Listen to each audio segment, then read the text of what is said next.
the political system was over, when we ended segregation, black people got freer and American white folks got richer.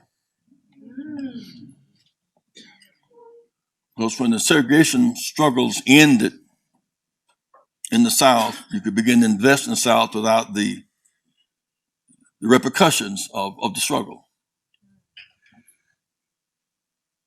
So you who are familiar with America, you go from Washington south to Florida, across to Texas, you see huge development. There are no constraints in investing in white America. Dr. King gave a speech in Washington in 1963, the I Have a Dream speech, it's called.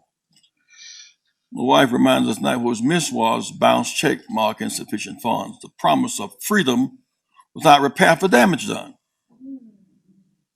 Free without repair for damage done.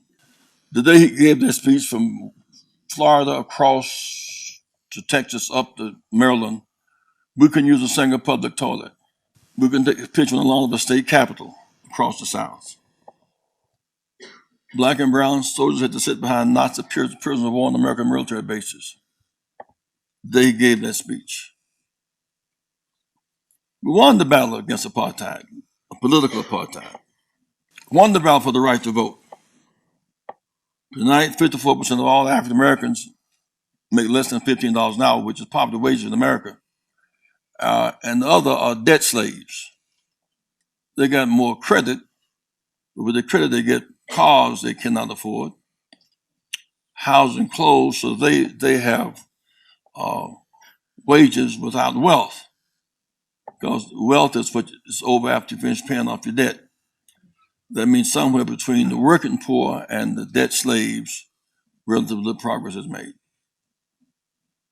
So bear with me for a minute on this, because I think it's critical that we see where we are tonight, here, and where we are in America.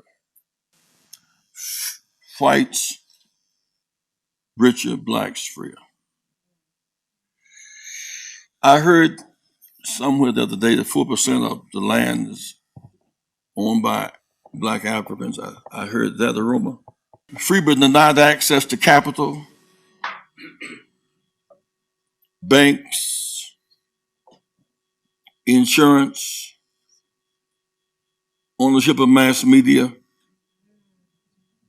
universal access, shipping and logistics, international trade, risk capital, athletic teams, marketing, mining, aeronautics.